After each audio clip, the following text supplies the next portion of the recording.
دل دنیا رو خون کردی که اینجوری تو رفتی، تموم دلخوشی هامو تو با رفتن گرفتی. امروز 25 آبان 93 اینجا تالار وحدت اومدیم کنسرت پایان جاده یک طرفه مرتضی پاشایی. اما این کنسرت با کنسرت‌های قبلی یه فرقی داره، اونم اینه که بعدش مرتضی رو به خونه ابدیش بدرقه میکنه. دلخوشی هامو تو با رفتن گرفتی، مثل یه عشق تازه بودی، مثل افسانه بی اندازه بودی. فروغ گفت پرنده مردنیست، پرواز را به خاطر بسپار. سهراب گفت مرگ پایان کبوتر نیست. شاملو گفت پر پرواز ندارم اما دلی دارم و حسرت دورناها. به گوشت میرسه روزی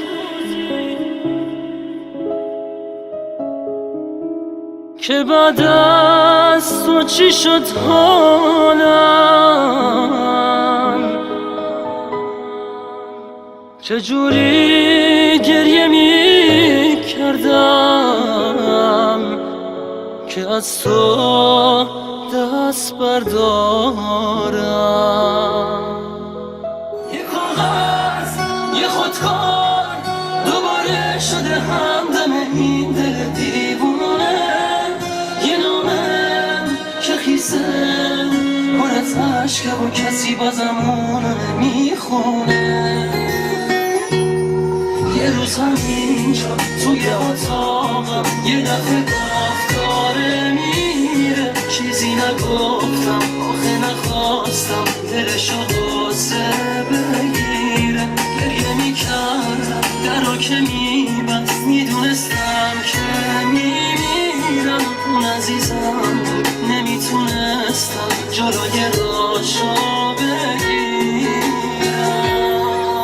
چه عاملی باعث شد که مرتضی پاشایی محبوب قلب ها بشه؟ به نظر من هیچی بهتر از این نمیتونه باشه که آدم جوری کار بکنه برای مردم که همه اقشار دوستش داشته باشن و ای کاش مرتضی پاشایی خودش میدید که چقدر مردم دوستش دارن، شاید نمیرفت. و ما دوستداران احساس ناب و صدای ماندگارت گفتیم رفتنت مرگ نبود، چرا که کلام مرگ شایسته جسم جوان و روح پرمهر تو نبود.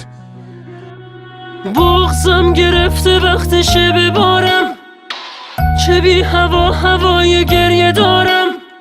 باز کاغذم با تو خطی شد، خدا این حس و حالو دوست ندارم. باز دور پنجره قفس کشیدم، دوباره عطر تو نفس کشیدم. قلم تو دست من پر از سکوته، دوباره از ترانه دست کشیدم. من در اینجا چهره‌های جوان، چهره‌های بسیار زیبا، نورانی و عارفانه‌ای رو که تو این روزها شاهد تجلی احساساتشون بودیم رو می‌بینم. از خدای بزرگ برای شما ملت وفادار، برای شما ملتی که محبت رو به عنوان اساسی ترین و به عنوان زیباترین چهره‌ای از این ملت نشون دادید، براتون آرزوی سلامتی و بزرگی میکنم. مظلوم حسین، مظلوم حسین، وقتی که امام حسین اومد بالای پیکر علی اکبر دیگه جان در بدنش نبود. یا حسین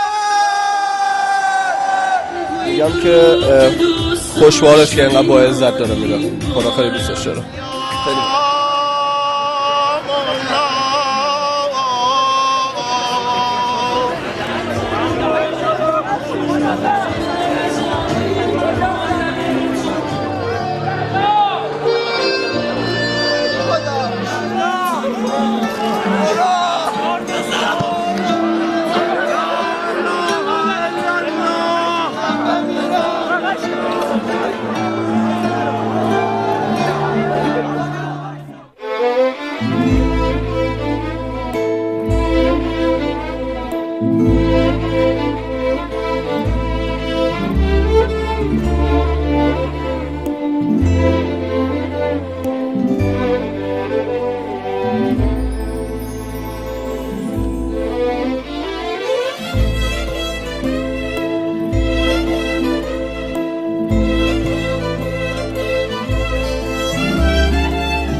بهشت زهرای تهران، اینجا همون جاییه که هزاران هزار عزیز و بزرگ مملکتمون رو تو دل خودش جا داده. امروز هم قراره این اتفاق تلخ یه بار دیگه برای ملت ایران تکرار بشه. امروز اینجا ما یه مسافر داریم که قراره هزاران هزار نفر با اشکا و دعاهاشون بدرقش کنن. امروز آخرین روزیه که مرتضی پاشایی کنار طرفداراش و پدر و مادرش طلوع آفتاب ایران رو ببینه. میخوای بری از پیشم دیگه عشق من، بی هم سفر میری سفر، دل با پسم واسه تو، دل با پسم واسه تو، عشق من برو تنها برو، اما بخند این لحظه های آخرا. تو رو خدا نذار یه امشبم با گریه هم شه، قرار دیدنت از امشب آخه آرزوم شه، نذار که عشق چشم من بریزه پشت پای تو، کی میاد جای تو. دقیقه های آخره میری واسه همیشه، منم همون که عشق تو تموم زندگیشه، همون که دل خوشی نداره بعد تو تموم میشه، کی مثل تو میشه. ما گفتیم هجرت تو پرواز کبوتروار دورناهای قصه بود، چرا که این پرنده در این قفس تنگ نمیخواند. پس خوشا رهاییت، خوشا پرکشیدنت، پروازت به کامت مرتضی.